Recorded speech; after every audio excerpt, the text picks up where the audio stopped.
Kayong dalawa, nagmamahalan kayo? Ha? Ba't kayo magkatabi? Dito isa. Pero, single ka, magkasama tayo dito, tebong.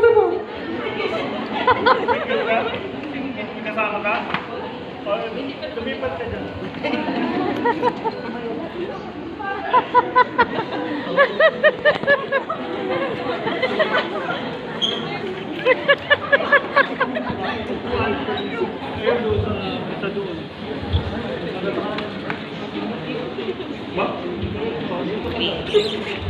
Ayun kuya.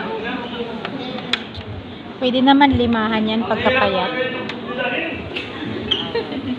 Okay. Nakalagay doon. 3 rules para sa lahat ng mga OFW, mga migrants. Number 1. Do not resign. Do not resign. Okay? For whatever reason, huwag kayong basta-basta magre-resign. Dahil pag kayo ay nag-resign, wala kayong makukuhang benefits. Ang batas ng Taiwan, for every 1 year of work ay may separation pay or severance pay, whatever pay it is. 1 month's salary equals 1 year of work. But if you resign, No. Wala. ikaw ang kusang umaalis. Meaning, ayaw mo ng pera. Hello? Yes po. Ang iba sa inyo, sobrang dami ng pera, ang bilis mag-resign. So maging matalino kayo, be smart. Do not resign. Pag sinabi sa inyo mag-resign ka, sabihin nyo, wait, I will consult Father Joy. Pag sinagot nila kayo, wala silang pakialam, ang sagot mo sa kanya, wala ka rin pakialam. Okay? Magtatanong muna ako. Number 2, huwag kayong magsasign ng transfer paper. Kasi pag kayo nag-sign ng transfer paper, actually, nag-a-agree kayo na mag-resign. Nag-a-agree kayo na mag-terminate. Okay?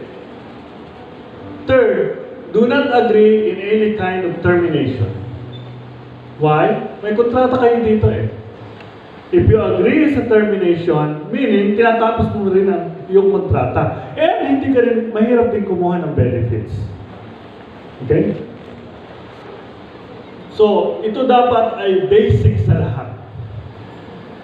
It is so basic na dapat alam ninyo yan by heart and by mind at dapat tutulungan ninyo ang inyong mga kababayan or any migrant workers na nagigipit. Amen po ba? Yes po. Ano ang pagkakaiba ng resignation sa termination? Kumusa. Hello? English. Spelling. Ano ang pagkakaiba? When you resign, actually, you are saying, I am voluntarily leaving the company. I am resigning. Magre-resign ako, pupunta ka ng Poland. Magre-resign ako, I want to get married in the Philippines. Magre-resign ako kasi magsha-shopping na lang ako. Okay? Meaning, when you resign, you are happy to leave. Tama ba ako? Yes po. Termination ay tinatanggal ka sa trabaho. For whatever reason. Pangit ka. Ayaw sa'yo ng supervisor. Pag nakikita niya ang mukha niyo, araw-araw ay nasusuka siya. Kaya iti-terminate ka niya. Okay? Yun, termination yun. Okay? But either way, do not sign any papers. Okay? Yan ay isang purpose ng 1955. You have the right to consult. You can call 1955 100 times. It's okay. Okay? Yang batas na yan ay pabor sa inyong lahat. It is for your favor. Yes po. So I'll give you by the way, kaya ko yan na-raise is because, again, in the last few days, ito yung mga issues ng migrant workers. I think I mentioned it to you.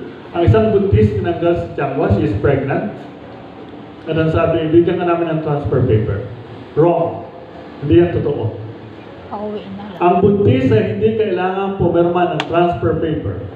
If you are pregnant in Taiwan, please hang up your phone. Listen to me. Because if you're using your phone, you're not listening to me. If you are pregnant, do not let anyone question you. The moment they ask you the question, how are you doing? Ang sagutan, I'm fine, none of your business. Stop the conversation. Pag sila'y nagsabing, sila'y nag-aalala sa iyo, ang sagot dyan, none of your business. Okay? Anyone who asks you that, pag tinanong ka ng buwiper mo, kumusta pagbubuntis mo, yan, sumagot ka ng tama. But not your employer, not your co-or, not your broker. It's none of their business. Pag tinanong ka, mamili ka, mag-i-stay ka ba, uuwi ka, that's already a form of harassment. None of your business. Ano ang rule ng pregnant na babae sa Taiwan if you're pregnant? You have the right to work all the way to the time that you cannot work because you're 8 months or 9 months. Number 1. Number 2, you have the right to go back to work. The same work that you are doing, especially pag kayo nasa factories. Meaning, hindi kailangan tanungin ka kung kayo uuwi o magre-resign o kukuha ng transfer paper. Number 3, you have the right to maternity leave. At kung ikaw ang ama at in-acknowledge mo yan, na ikaw ang ama ng bata, you also have the right to paternity leave. Okay? And you have the right to stay in Taiwan with a health card ng iyong anak. Okay? So if you want to stay in Taiwan for 1 year, for maternity leave, you can have 1 year of maternity leave dahil yan ang batas ng babae sa Taiwan. What is applicable to Taiwanese women is applicable to all migrant workers. Amen po ba? Yes. Amen po. At the moment na kayo ay tanungin, magtanong na kayo kaagad sa akin so that we can prevent ang harassment at maling tanong at maling sagot. Okay? Second incident. So itong babaeng ito buntis, tinerminate siya. So, pagdating ko dito, naroon na siya sa shelter sa Ugnayan. 3 weeks na siya. Pinatawag ko ulit siya sa 1955. Hinabol ko sa BLA ng Changhua. Last week, nabayaran siya ng 98,000 separation pay because of illegal termination. Although, pumirma siya na ako ay nag-resign, kukuha ko ng transfer, mag-i-stay na lang ako ng Taiwan para manganak. Karapatan ninyo na dito manganak sa Taiwan. Period. No question asked. Second incident. Ang lalaking ito ay nagtrabaho dito for 10 years. Okay. For whatever reason, may maling nangyari sa production ng company. So siya ay pinagalitan, siya ay minura. Sa akin, pag ikaw ay pinagalitan at minura, ikaw ay binubuli. That is wrong according to labor law of Taiwan. So nag-resign. So, kaninang umaga, pinatawag ko sa siya 1955. Why?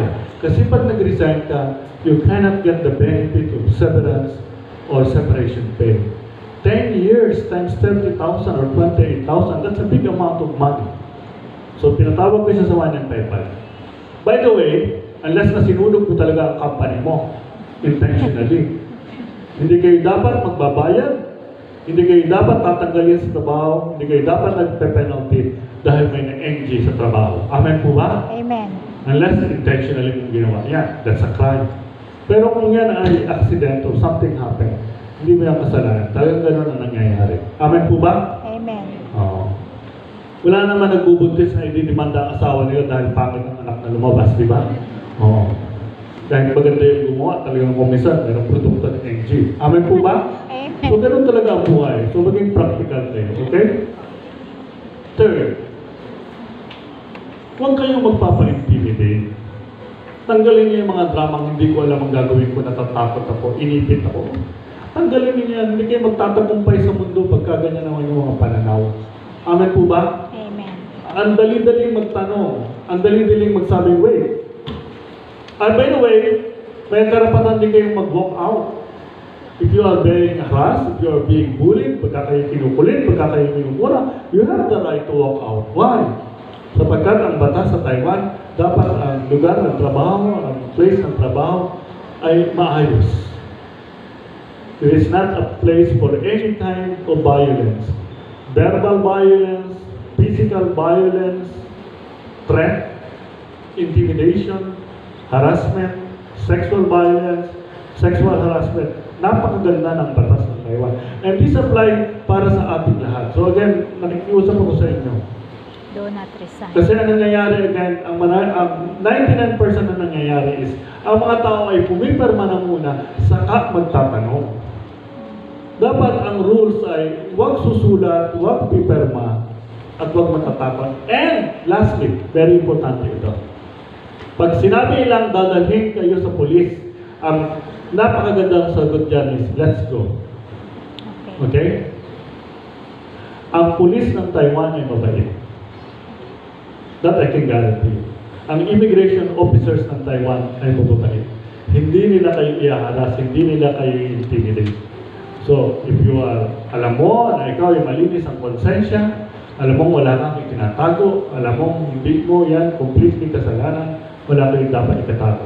Kapag sinabi nilang, let's go to the police, sabihin mo, let's go. Then, in the police station, by the way, pwede rin kayong, may right kayo to remain silent. You can always say, I need the help ng MECO, ng aking embassy. Okay? Ganun lang kasimple yan. I will not answer any question. I will consult. Kung gusto niyo sabihin niyo, I will consult Father Joe, but better, I will consult MECO office because I'm a citizen of the Philippines. I have the right to consult my embassy. Amen po ba? Amen. And the MWO and OWA will go to you and assist you. So again, tanggalin niyo yung mga takot, yung walang alam, at yung ako'y ginipit, ako'y sinakal, ako'y whatever. Okay? Thank you po.